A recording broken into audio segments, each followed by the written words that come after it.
ಏನು ವಿವಾದದ ಭಾಗದಲ್ಲಿ ಬಗೆಹರಿಸುವಂತ ದೈಹಿಕವಾಗಿ ಧಾರ್ಮಿಕವಾಗಿ ಹಲವಾರು ಜನ ಈ ಜಿಲ್ಲೆಗೆ ನಾವು ಕೊಡುಗೆ ಕೊಟ್ಟಿದ್ದೀವಿ. ಅಂತ ಒಂದು ನೆಲದಲ್ಲಿ ಎಂತ ಒಂದು ಅರಾಜಕತೆ ಚಾಲು ಮಾಡ್ತಾ ಇದೆ ಅಂತ ನಾನು ಮಾಧ್ಯಮದ ಮುಖಾಂತರ ಸಮಾಜ ತೋರಿಸುವಂತ ಪ್ರಯತ್ನ ಇದೆ. ನಾನು ಕೆಲವು ಅನುಮತಿಬದ್ಧದ ಅರ್ಜಿದಾರ. ಏನೋ ಒಂದು ಕಳೆದ 3 ತಿಂಗಳ ಅವಧಿಯಲ್ಲಿ ಆಯ್ತಾ ಇರುವಂತ ಬೆಳವಣಿಗೆಗಳನ್ನ ನೋಡಿ ನಾನು ಶಾಸಕರ ಅಭಿವೃದ್ಧಿಯನ್ನು ನೋಡಿ, ಜೊತೆಗೆ ಒಂದು ಕಾಂಗ್ರೆಸ್ ಕಡೆಗೆ ಶಾಸಕರ ಪರವಾಗಿ ನಿಲುವನ್ನು ತಗೊಂಡು ನಾನು ಕಳೆದ 3 ತಿಂಗಳಾಯ್ತು.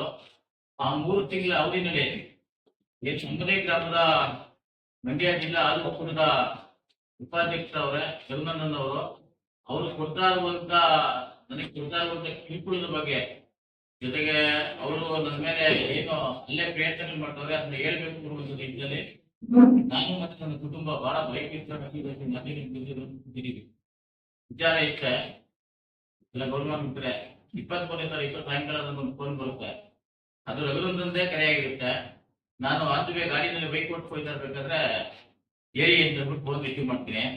ಆ ಕಡೆಯಿಂದ ತುಂಬಾ ಅವ್ಯಾಜ ಶಬ್ದಗಳಿಂದ ಕೇಳಕ್ಕಾಗಲ್ಲ, ಅಷ್ಟು ಅವ್ಯಾಜ ಶಬ್ದಗಳಿಂದ ನನಗೆ ಹಾಗೆ ಹೀಗೆ ಅಂತೇಳಿ ಅದನ್ನ ಇಲ್ಲಿ ಮಾಧ್ಯಮ ಮುಂದೆ ಯಾವ ತರ ಹೋದ್ರು ಅಂತ ಹೇಳ್ಬಾರ್ದು, ಆ ತರ ಮಾತಾಡ್ತಾರೆ. ಆಗ ನಾನು ಯಾಕೆ ಸರ್, ಏನು ಈ ಜನಪದ ಚುನಾವಣೆಗೂ ನನಗೂ ಸಂಬಂಧ ಏನು, ಹಿಂಗೆಲ್ಲ ಇದು ಮಾಡ್ತೀರಾ? ಕಳೆದ 3 ತಿಂಗಳಿಂದ ಹುಡುಗರು ನಿಲ್ತೀರಾ, ಮನೆ ಹತ್ರ ನಮ್ಮ ತಾಯಿ ಬೈತೀರಾ, ನನ್ ಬೈತೀರಾ, ಮರಿ ಬಿಡ್ತೀರಾ, ಮಕ್ಕಳು ಮಾಡ್ತೀರಾ, ಇವೆಲ್ಲ ಸಮಂಜಸ ಅಲ್ಲ ಅಂತ ಹೇಳಿದ್ರೆ ಬರೀ ಮುನ್ನೆಯಿಂದ ಕೊಲೆ ಮಾಡಿಸ್ತೀನಿ, ಇನ್ನೊಂದು ಮಾಡ್ತೀನಿ, ವಗೇರ ಮಾಡ್ತೀನಿ ಅಂತ ಹೇಳಿದ್ರು. ನಾನು ಇನ್ನೊಂದೇ ಕುಡಿ ತೊಗಲಾದವರು ಅಂತೇಳಿ ನಾನು ಅದನ್ನ ಲಘುವಾಗಿ ಪರಿಗಣಿಸ್ತೇನೆ. ಆದ್ರೆ 1ನೇ ತಾರೀಕು ನಮ್ಮ ತಾಯಿಗೆ ಅನಾರೋಗ್ಯ ನಿಮಿತ್ತ ಬೆಂಗಳೂರಿಗೆ ಹೋಗಿ ನನ್ನ ತಂಗಿ ಮನೆ ಕೊಟ್ಟಿದ್ದೆ. 1ನೇ ತಾರೀಕು ಮಧ್ಯರಾತ್ರಿ ಸರಿಸುಮಾರು ಒಂದು 2:30 ಸಮಯದಲ್ಲಿ ಯಾರೋ ಅಕ್ಕಪಕ್ಕದಲ್ಲಿ ಚಪ್ಪಲಿ ಶಬ್ದ ಇದೆಯಲ್ಲ ಅಂತ ಹೇಳಿ ನಾನು ಎಚ್ಚರ ಆಯ್ತು. ಆ ಎಚ್ಚರ ಆದಂತ ಸಂದರ್ಭದಲ್ಲಿ ನಾನು ಮನೆ ಹತ್ರ ಕಿಟಕಿನಲ್ಲಿ ಈಗ ಒಂದು ಮನೆ ಮಾಡಿದ್ದೀನಿ. ನನ್ನ ಮನೆ ಪರಿಸ್ಥಿತಿಗೆ ಇನ್ನೂ ಅಟ್ಲೀಸ್ಟ್ ಒಂದು ವಿಂಡೋ ಹಾಸ್ಪಿಟಲ್ 5 ಮನೆ ಇದೆ ಅಂದು, ಆ ವಿಂಡೋ ಹತ್ರ ಯಾರೋ ಪರದೆ ತರಿಸಿ ನನ್ನನ್ನು ನೋಡ್ತಾ ಇದ್ರು. ಕಟ್ರೆ ಯಾರಪ್ಪ ಅಂತ ಬಿಟ್ಟು ನಾನು ಭಯಬಿಟ್ಟಾಗ ಅವ್ರು ಯಾರು ನಮ್ಮ ಮನೆ ಹತ್ರ ಬಂದಿದ್ರು. ಮಧ್ಯರಾತ್ರಿ 1 ಗಂಟೆ 3 ನಿಮಿಷದಲ್ಲಿ ನನಗೆ ಕರೆ ಮಾಡಿದ್ದಾರೆ. ನಾನು ಸೈಲೆನ್ಸ್ ಹಾಕಿ ಮಲಗಿದ್ದೀನಿ.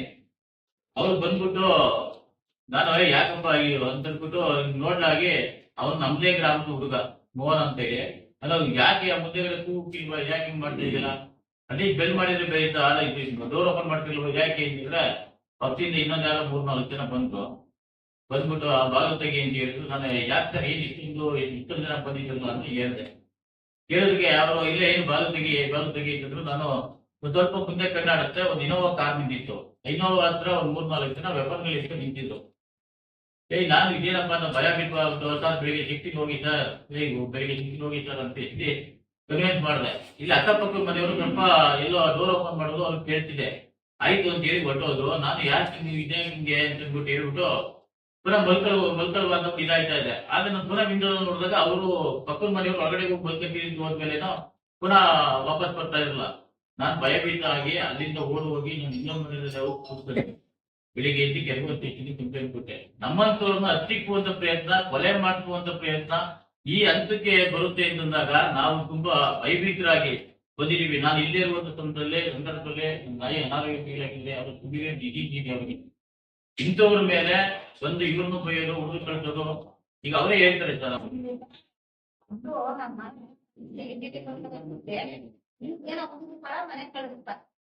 ಮನೆ ಕಳಿಸುತ್ತೆ ಯಾಕೆ ಬಂದ್ರಪ್ಪ ಅಲ್ಲಿ ಏನು ಬಂದೆ ಇವರು ಸ್ನಾನ ಮಾಡ್ಕೊಂಡು ಕುಡಿದು ಕೇಟ ಕೂತ್ಕೊತಾ ಇದೆ ನಮ್ಮ ಮಗ. ಅದಕ್ಕೆ ಬಂದು ಯಾರು ಬರ ಕೆರ್ಕೊಡ್ಕೊಂಡು ಬಂದು ಸ್ನಾನ ಕೆರ್ಕೊಡ್ಕೊಂಡು ಯಾಕೆ ಬಂದ ನೋಡಿ ದುಡ್ಡಿಲ್ಲ ನನ್ನ ಕೆರ್ಕೊಡ್ಕೊಂಡ ಮನೆಗೆ ಹೋಯ್ತಾ ನಿಮ್ ಮನೆಗೆ ಕೆರ್ತಾರೆ ಯಾಕೆ ನೀನು ಸ್ನಾನ ಮಾಡೋನೆ ಏನ್ ನೀವು ನಾಳೆ ಮಾತಾಡ್ಕೊಂಡು ಹೋಗಿ ನಮ್ ಮಾತಾಡ್ಕೊಂಡು ಕೊಡ್ತಿದೀವಿ. ಇವಾಗ ಏನ್ ಮಾಡೋದು ಬಂದು ತಕೊಂಡಿ ನಾನು ನಾಳೆ ಸಿಕ್ಕಿದ್ರು ಬಂದ್ಮೇಲೆ ಏನ್ ಮಾಡಿದ್ವು ಅವತ್ತು ಆಗೋಯ್ತು. ಇದ್ರಲ್ಲಿ ಅವ್ನು ಏನ್ ಮಾಡ್ತಾರೆ ಏನ್ ಮಾಡಿದ್ರು ಈಗ ಎಲ್ಲಿನಂತ ಅವರು ಬಾಯಿ ನನಗೆ ಬೈದ್ಕೊಂಡು ನಂಬರ್ಗೆ ಫೋನ್ ಮಾಡಿ ಆಮೇಲೆ ನನ್ನ ಕೊಡೋ ಅಮೌಂಟ್ ಇದೆಯೇ ಇಲ್ಲ. ಅವ್ರ ನನ್ನ ಮೇಲೆ ಫೋನ್ ಕೊಟ್ಟು ತಗೋದೇ ತಯಾರು ಮಾತಾಡೋದಂತೆ ಏನಪ್ಪಾ ಅಂದ್ರೆ ನಿನ್ನ ಅಂದ್ರೆ ಹಿಂಗೆ ನಾಳೆಗೆ ಅನಾಹುತ ಆದ್ರೆ ನನ್ ಜವಾಬ್ದಾರಿ ಎಲ್ಲ ಕಣಕ ನಿಮ್ ಮಗ ಏನೋ ಮಾಡಕ್ ಹೆಚ್ಚು ಕಮ್ಮಿ ಆಗ್ಬಿಟ್ಟು ನನ್ ತೋಳ್ವಾಗಿಲ್ಲ ನನ್ ತೋಳ್ ಕೂಸಿಲ್ಲ ಏನಾಯ್ತಾನೆ ಗೊತ್ತಿಲ್ಲ ನಾನು ಯಾಕಪ್ಪ ಏನಾದನು ನನ್ ಮಗ ಏನೋ ನಿಂತೇ ಬೇಕಂದ್ರೆ ನೀನ್ ಮಾಡ್ತೀನಿ ನಾನು ಬೇಕಂದ್ರೆ ನಾನು ಮಾಡ್ತಾನೆ ಊರೊಳಗೆ ಯಾವ್ದೇ ಈ ಪಕ್ಷದಿಂದ ಆ ಪಕ್ಷ ಹೋಗಿದ್ದೆ ಮತ್ತೆ ನನ್ ಮಗನ ಇರುವಾಗ ಇಟ್ಟು ತೆಗಿಯಲ್ಲ ಮೂರು ತಿಂಗಳಿಂದ ನನ್ನ ಮೇಲೆ ವ್ಯಕ್ತಿಗಳು ಯಾವ್ದೋ ಅನಾಮಧೇಯ ಕರೆಗಳು ಬರ್ತವೆ ಮತ್ತೊಂದು ಏನಾದ್ರೆ ದೂರ್ ಕೊಟ್ಟಿದ್ದೀರಾ ಕೊಟ್ಟೆ